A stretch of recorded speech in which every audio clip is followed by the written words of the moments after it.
Hello friends, আসসালামু আলাইকুম। কেমন আছেন সবাই? আশা করি সবাই অনেক ভালো আছেন। রোমান এডিট চ্যানেলে আপনাকে স্বাগতম। বন্ধুরা, আজকে আমি দেখাবো অ্যাডোব ইলাস্ট্রেটর সফটওয়্যার ইউজ করে কিভাবে আর এই লোগো ক্রিয়েট করবেন সে বিষয়ে।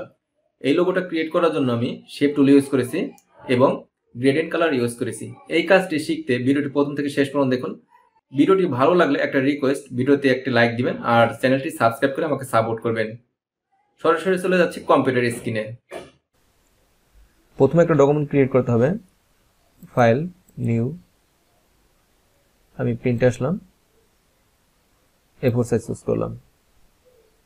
ওরিয়েন্টেশন আছে আমার ভার্টিক্যাল, আমি হরিজন্টাল চুজ করলাম, তারপর ক্রিয়েটে ক্লিক করলাম। বন্ধুরা, টুলবার আসলাম, টুলবার থেকে রেক্টেঙ্গেল টুল সিলেক্ট করলাম। মাউস ড্র্যাগ করে আমি একটা রেক্টেঙ্গেল শেপ ক্রিয়েট করে নিচ্ছি। আমি টুলবার থেকে ডাইরেক্ট সিলেকশন টুল সিলেক্ট করলাম, এই পয়েন্টে একটি ক্লিক করলাম, তারপর শিফট চেপে আমি এই পয়েন্টে একটি ক্লিক করি, তারপর মাউস ড্র্যাগ করে এবার রাউন্ড করে নিলাম। সিলেকশন টুল সিলেক্ট করলাম, অফসেট পাথ ক্রিয়েট করব। অবজেক্ট আসবেন, তারপর পাথ, অফসেট পাথ আমি মাইনাস করে দিচ্ছি, তারপর ওকেতে প্রেস করলাম। একটু জুম করে নিচ্ছি।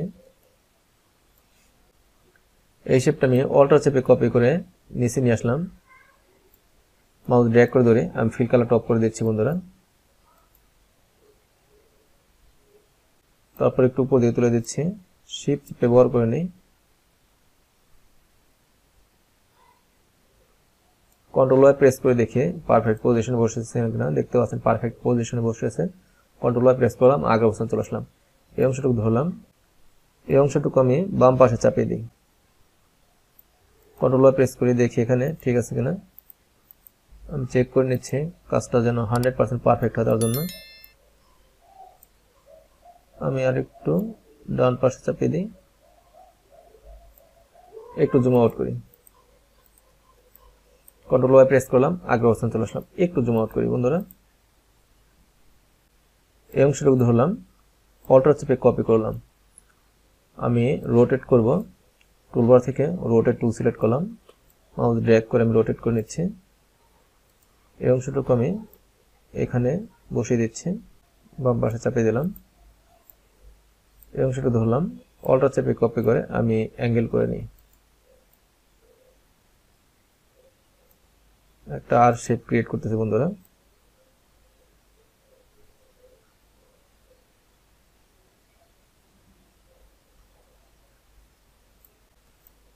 একটু হাইটটা বাড়িয়ে দিই। এই অংশটুকু ধরলাম, এই অংশটুকুর হাইটটা আমি বাড়িয়ে নিচ্ছি।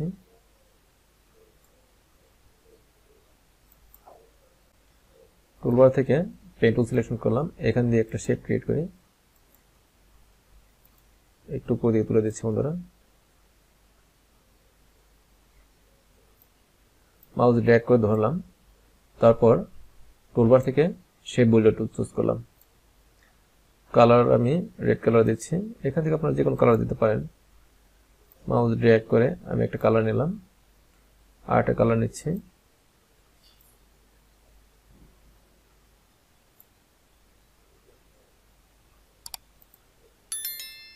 এই অংশটুকু আমি কন্ট্রোল 3 দিয়ে হাইড করলাম, তারপর এই অংশটুকু ধরলাম, কন্ট্রোল 3 দিয়ে হাইড করলাম, কন্ট্রোল এ দিয়ে অল সিলেক্ট করলাম, কিবোর্ড থেকে ডিলিট কি প্রেস করে ডিলিট করে দিলাম। এখন আমি শো করব, হাইড করেছিলাম, কন্ট্রোল অল্টার 3 প্রেস করলাম। স্পেস বার সেভ ফাইলটা আমি বাম পাশে নিয়ে আসি, এই অংশটুকু আমি বাম পাশে চাপিয়ে দিই। আমার স্টক লাইন দেওয়া আছে, আমি স্টক লাইন অফ করে দিচ্ছি। টুলবার থেকে আমি রেক্টেঙ্গেল টুল সিলেক্ট করলাম, মাউস ড্র্যাগ করে আমি একটা রেক্টেঙ্গেল শেপ ক্রিয়েট করে নিচ্ছি। রেক্টেঙ্গেল শেপটা আমি ডান পাশে নিয়ে আসি, স্টক একটা কালার দিয়ে বোঝার জন্য। তারপর টুলবার থেকে ডাইরেক্ট সিলেকশন টুল সিলেক্ট করবেন, এখানে একটা ক্লিক করবেন, তারপর শিফট চেপে এখানে একটা ক্লিক করবেন, মাউস ড্র্যাগ করে এবার রাউন্ড করে নেবেন। তারপর বন্ধুরা আপনারা অফসেট পাথ ক্রিয়েট করবেন, object, path, offset path same to same রাখলাম এই মাপে, ওকে। তারপর আমি সিলেকশন টুল সিলেক্ট করলাম, এই অংশটুকু সিলেক্ট করে অল্টার চেপে কপি করে নিচে নিয়ে আসলাম বন্ধুরা। আমি শিফট চেপে বড় করে দিচ্ছি। তারপর আমি বাম পাশে চাপিয়ে দিই, কন্ট্রোল ওয়াই প্রেস করে দেখি এখানে পজিশন ঠিক আছে কিনা। দেখতে পাচ্ছেন এখানে একটু গ্যাপ আছে, আমি এই অংশটুকু ধরলাম, গ্যাপটা ফিল আপ করে দেব, এখান থেকে একটু বড় করে নিচ্ছি। এখন দেখতে পাচ্ছেন আমার পারফেক্ট আছে। একটু জুম আউট করি, কন্ট্রোল ওয়াই প্রেস করলাম, আগের অবস্থানে চলে আসলাম। তারপর টুলবার থেকে আমি পেন টুল সিলেকশন করলাম, এখানে ক্লিক করে শিফট চেপে এখানে একটা ক্লিক করলাম। তারপর আমি সিলেকশন টুল সিলেক্ট করে মাউস ড্র্যাগ করে এখানকার সম্পূর্ণ অংশটুকু ধরলাম। ট্যাব প্রেস করবেন, ট্যাব প্রেস করলে আপনার লেয়ার প্যানেল, টুলবার, তারপর কালার বার সব চলে যাবে, আবার ট্যাব প্রেস করলে চলে আসবে। এই অংশটুকু আরেকটু বামে চাপিয়ে দিলাম, মাউস ড্র্যাগ করে ধরলাম। তারপর টুলবার থেকে আপনারা শেপ বিল্ডার টুল চুজ করবেন। এই অংশটুকু মাইনাস করে দিচ্ছি অল্টার চেপে, কারণ এগুলো দরকার নেই আমার। এই অংশটুকু কালার করব, আমি গ্রিন কালার নিলাম, মাউস ড্র্যাগ করে গ্রিন কালার করলাম। তারপর নিচের অংশটুকু একটা কালার করব, আপনারা চাইলে সাইন কালার করতে পারেন, যে কোনো কালার করতে পারেন। দেখতে পাচ্ছেন কালারিং হয়েছে। এই অংশটুকু আর এই অংশটুকু ধরলাম, কন্ট্রোল 3 দিয়ে হাইড করলাম। এই অংশটুকু ধরে ডিলিট কি প্রেস করে ডিলিট করে দিচ্ছি। তারপর এখন শো করব, হাইড করেছিলাম, কন্ট্রোল অল্টার 3 দিয়ে আপনারা শো করতে পারবেন। দেখতে পাচ্ছেন স্টক লাইন দেওয়া আছে, আমি স্টক লাইনটা অফ করে দিই। টুলবার থেকে বন্ধুরা আমি রেক্টেঙ্গেল টুল সিলেক্ট করলাম, মাউস ড্র্যাগ করে একটা রেক্টেঙ্গেল শেপ ক্রিয়েট করে নিচ্ছি। তারপর টুলবার থেকে আপনারা ডাইরেক্ট সিলেকশন টুল সিলেক্ট করবেন।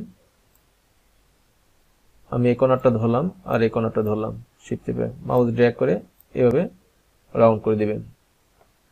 আপনারা আপনাদের পছন্দ মতো যে কোনো কালার করতে পারেন, একটু চাইলে ইনসাইড অথবা আউটসাইড করতে পারেন। আমি ইনসাইড করে দিচ্ছি, বেটার মনে হচ্ছে। একটু জুম আউট করি। এখন আমি গ্রেডিয়েন্ট কালার করব, আমি অংশটুকু ধরলাম, গ্রেডিয়েন্টে আসলাম, এখানে ক্লিক করি, এখানে আপনারা ডবল ক্লিক করবেন। তারপর এখান থেকে আপনারা সিএমওকে কালার চুজ করবেন। আমি রেড কালার করে দিচ্ছি, দেখতে পাচ্ছেন 100% রেড দিলাম। তারপর এই বাম পাশের এই গ্রেডিয়েন্ট স্লাইডার ডবল ক্লিক করবেন, সিএমওকে ফলো করবেন, সিএমওকে কালার। তারপর এখানে ম্যাজেন্টা আর ইয়েলো 100 দিবেন। তারপর এখানে দিবেন সায়ান 25% আর ব্ল্যাক দিবেন 50%। তারপর অংশ ধরলাম, আপনারা আইড্রপার টুল চুজ করে এখানে ক্লিক করবেন। তারপর এখানে একটি ক্লিক করবেন, রিফ্লেক্ট হয়ে যাবে। সেম ওয়েতেই এই অংশটুকু ধরবেন, আইড্রপার টুল চুজ করে এখানে ক্লিক করবেন।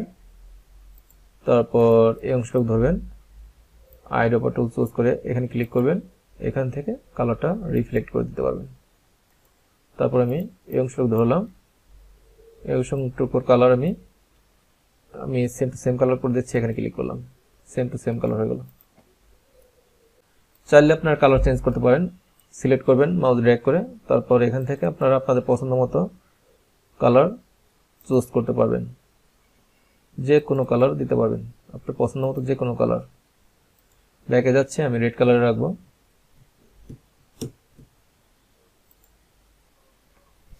মাউস ড্র্যাগ করে ধরলাম, একটা গ্রুপ করে নিচ্ছি, মাউস রাইট ক্লিক করে আপনারা গ্রুপ করবেন। এখন গ্রুপ হয়েছে বন্ধুরা, শিফট অল্টার শিফট আমি ছোট করে নিচ্ছি,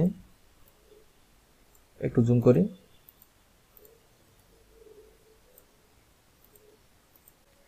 টুলবার আসলাম, টুলবার থেকে আমি টাইপ টুল চুজ করলাম, এখানে ক্লিক করি, এখানে লিখি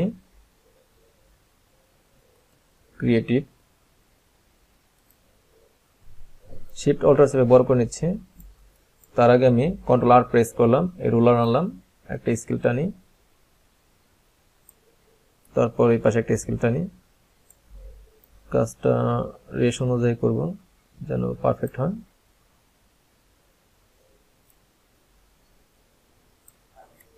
আপনারা এরোস করবেন, এরোস করে ডানে বামে সব দিকে নিতে পারবেন, উপরে নিচে সব দিকে নিতে পারবেন। তারপর আমি এখন এখানে লেখার গ্যাপ করে দেবো। অল্টার চেপে আপনারা রাইট অ্যারো প্রেস করবেন, অথবা এখান থেকেও গ্যাপ করে দিতে পারেন। সেম ওয়ে আমি অল্টার চেপে করি, তাহলে আমার সুবিধা হয়। অল্টার চেপে আপনারা রাইট অ্যারো প্রেস করবেন, এভাবে গ্যাপ হবে।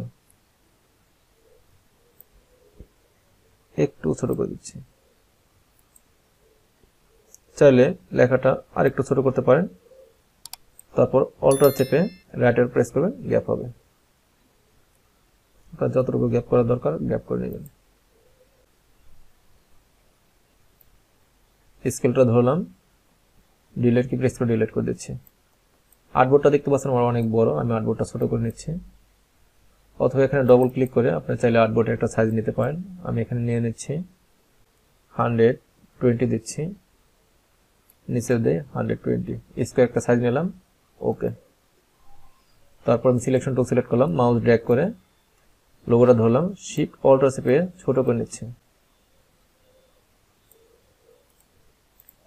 এই লেখাটা আরেকটু উপর দিকে তুলে দিচ্ছি। লেখাটা চাইলে আপনারা অ্যাশ কালার করতে পারেন, আপনাদের পছন্দের যে কোনো কালার করতে পারবেন। দেখতে পাচ্ছেন অ্যাশ কালার করে দিলাম, অ্যাশ কালারে আরো বেটার মনে হচ্ছে। চাইলে নিচে একটা সলিড কালার করতে পারেন, আমি দেখাচ্ছি কিভাবে করবেন। মাউস ড্র্যাগ করে এভাবে শেপ টানবেন, তারপর এখান থেকে কালার চেঞ্জ করে দিতে পারবেন। এখান থেকে আপনারা আপনাদের পছন্দ মতো যে কোনো কালার করতে পারবেন। এই শেপটা সবার পিছনে দেব, মাউস রাইট ক্লিক করে অ্যারেঞ্জ সেন্ড টু ব্যাক। টেক্সটটা ধরলাম, টেক্সটের কালার আমি হোয়াইট করে দিচ্ছি। দেখতে পাচ্ছেন কত সুন্দর ফুটছে। অথবা সলিড কালারটা আপনারা রেড করতে পারেন, দেখি রেড কালার কেমন লাগে। রেড কালার ভালো লাগতেছে না, একটু ব্যাকে যাই। আগের কালারটা বেটার ছিল। লোগোটা আমি সেভ দিব, file, save as, RE logo, Illustrator, AI ফরম্যাটে সেভ দিচ্ছি, সেভ। বন্ধুরা, এই লোগোটা যদি আপনার ইউটিউবে অথবা ফেসবুকে, ইনস্টাগ্রাম অথবা ওয়েবসাইটে পাবলিশ করতে চান, সেক্ষেত্রে ফাইলটাকে সেভ দিতে হবে জেপিজি মোডে। ফাইল, এক্সপোর্টে আসবেন, তারপর সেভ ফর ওয়েবে ক্লিক করবেন। দেখতে পাচ্ছেন আমার পিএনজি মোডে আছে, আমি পিএনজিটা চেঞ্জ করে জেপিজি চুজ করলাম। এখানে আমার কোয়ালিটি আছে 60%, আমি 100% করে দিচ্ছি। চাইলে এখান থেকে বাড়াতে পারেন, আমি এখানে 300 করে দিই, তাহলে আরো ফাইলটার রেজুলেশন আর ভালো হবে। সেভে ক্লিক করবেন, দেখতে পাচ্ছেন হাই কোয়ালিটি হয়ে গেছে। ফাইলটা সেভ দিচ্ছে, RE নিউ লোগো, সেভ। ফাইলটা ওপেন করে দেখাচ্ছি, ফাইল ওপেন। এইমাত্র এই ফাইলটা সেভ দিলাম, আমি প্রিভিউ করে দেখাই।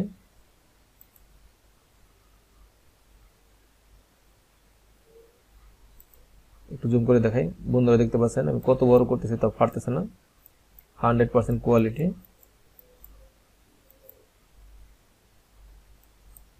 সিম্পল। আমার দেখানো সিম্পল স্টেপ ফলো করে আপনারা অ্যাডোবি ইলাস্ট্রেটর সফটওয়্যারের সাহায্যে RE লোগো ক্রিয়েট করতে পারেন।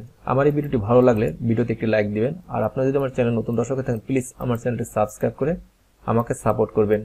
ভিডিওটি দেখার জন্য অশেষ ধন্যবাদ। কথা হবে নেক্সট ভিডিওতে, সে পর্যন্ত সবাই ভালো থাকবেন। আল্লাহ হাফেজ।